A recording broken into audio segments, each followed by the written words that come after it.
Everybody, Scoutcrafter here again. It's the 5th day of spring. Everything's looking beautiful outside. Blue skies, nice day. Let's get downstairs. So we got today. Okay, we're down the basement, and I was trying to figure out what I wanted to do today, but I was watching some of the videos from the creators who I enjoy watching, and everybody seems to be doing this Evapor-Rust challenge. Resto Rob, 357 Magdad, the Tool Addict. Everybody's getting on this Evapor-Rust bandwagon. I'm always the last guy. I'm always the last one. I was the last guy to have cable TV. I was the last guy to have a microwave oven. I'm just the last guy. I want to wait till it's perfected. So anyway, I said, let me pull out. I don't have Evapor-Rust, but I'm going to pull out one of my old rusty wrenches, auto wrench, which we all love.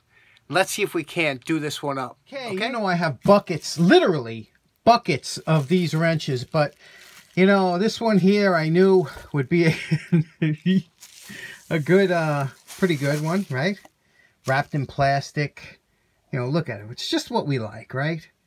That crusty orange rust and, you know, froze. This is what we like to do. We like to take these because you know what's so much fun about these? They're worthless. Nobody uses them. There's hundreds and thousands of them out there. So, you know, you take something like this, you just have a fun time. You don't have to worry about anything. So let's get started and let's take this down, get rid of some of this surface rust.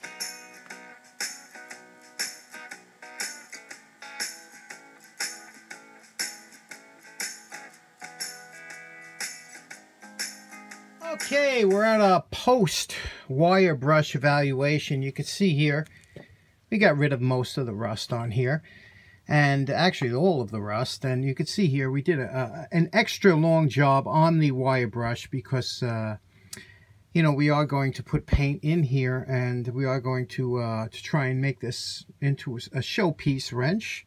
Now you can see here, there's a little bit of a bow here, so that means we have to do a visit to the dake. You can see here, there's a bend back here. Another reason that these wrenches were kind of useless, they were made from like, you know, inferior steels. The only ones that you can really, Crescent made a good one, and also Diamond. If you find those two, those are usable wrenches. Those are really good, but the rest of these were kind of toss-aways. Now, this one here, if you look here, you can see it says Fairmount Cleave. Can you see that? Now, what that was Fairmount Tool and Forgings was founded in 1917, and they used to make these type of wrenches and tool kits, things like that. And the Cleave stands for Cleveland because they were founded in Cleveland, Ohio. And they've, you know, they had a good run of making specialty tools and things like that because back then everybody was looking for a niche in the market. And this was one of them, and so many places made these type of auto wrenches back then. That's why they're so plentiful, and again, nobody uses them because they were kind of poor steel, and it's just an unusual design. So we can see here what we have to do here. We have a lot of deep pitting, you know, kind of, I don't know if that's from the bad forging or from the rust that was on there, you know. So we got our work cut out for us, don't we, with this one? But let's get to it. Let's get to the dake. Here we are, everybody's favorite, the dake. And let's take a look at the setup. We have a couple blocks of wood here. We put on the thicker nose cone because we don't want to concentrate too much pressure on those threads. And I'll show you. Now, you can see the bow we have over here. You can see it, have it on that flat plate. You can see how extensive it is, but we want to put pressure right over here on top of that bow, but we don't want to put these teeth, you know, can be fragile, so we don't want to be on, we want to spread the load across a couple of the teeth, you know. So we're going to put it between two blocks of wood here, and that looks about right. And then we'll add a little bit of pressure, see how it works, you know, when we're pressing down. And again, these things were pretty malleable. Now the wood will compress, as you know. We want that to happen. Another good thing is whenever you're at the dake, always keep one hand on the tool because it might just twist out or something.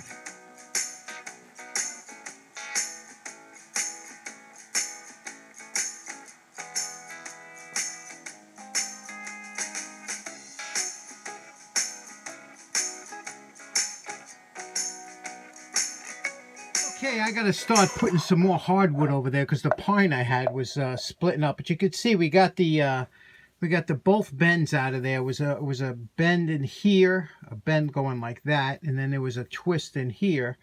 So we were able to get that pretty much straightened out. It looks good. Now I'll put the wrench together. I want to show you something. Okay, the wrench is together now. Now take a look here at the how the jaws meet. This is what you have to do first of all.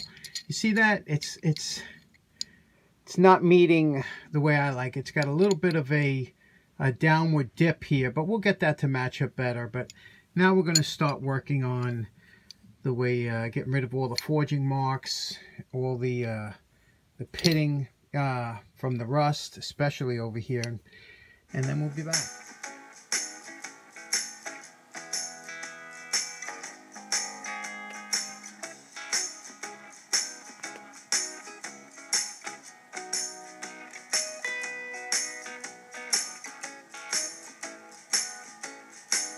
Okay, it's day 2 working on this wrench. Had a few things to do. Had to go pay my taxes. You know, we got to do that every year. And it's a beautiful day out right now. It's going to be in the mid-60s and sunny. You probably can see the sun coming through the window back there behind all the cans. It is a beautiful day out. And you know what made me want to do this wrench? It's funny because I do an auto wrench probably once every 6 weeks or so, right? And I just love doing them, you know, because they're kind of useless tools. But if you want to have fun and experiment and try something different, those are the ones that you do it with because you're never going to use them. And another thing about those wrenches, it reminds me, especially when I do them up in the nice colors and things like that, it always reminds me of my first bicycle, you know, my Schwinn Stingray. And growing up in the late 60s, early 70s, you know, I was... Bicycle shops. Have you ever been to a bicycle shop when you were a kid? I mean, it's so different today.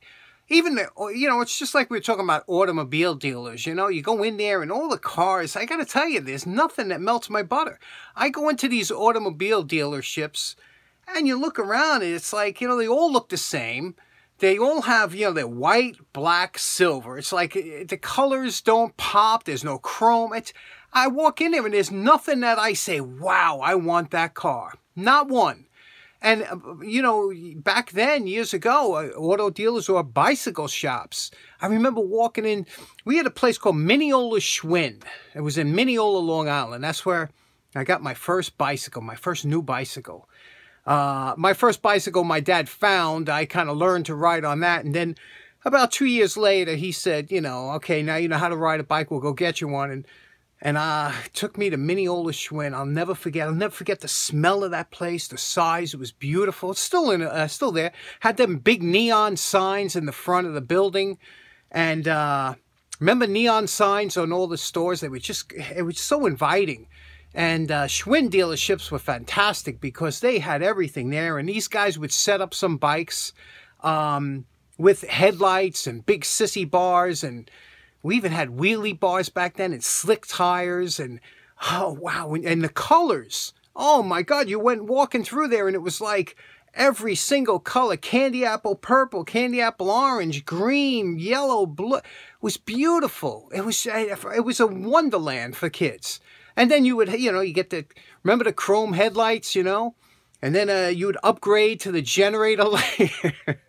You know, we all did these upgrades as kids. We used to hang out and save your money. That's why you know, you want to get a job so you can buy stuff to put on your bike and to do this and stuff. And it was always an incentive to work because you wanted to get something new. But today, I don't know, everybody's like, you know, leasing cars and they don't even care. Cars all look the same. I can't tell you the last time I saw a car pass in front of my house where I went, wow, look at that. I don't. You don't even look anymore. I wonder why that is. What's changed about us that we don't have that look for that? Anyway, that's what I want to do with this wrench. I want to make it kind of flashy, so let's get back to it. Now, the slide came out nice, but you know, it could use something else. Let's have some fun with this.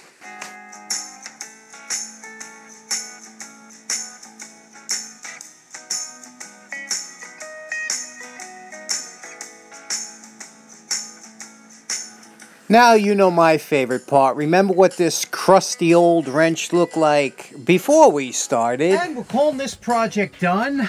Very happy with this one. Really, what a transition it was from that old rusty, crusty piece of junk. Let's take a look what we did. Satined everything out. Everything's just beautiful on here. Polished out. Look at the back here. All polished out. Everything. The top.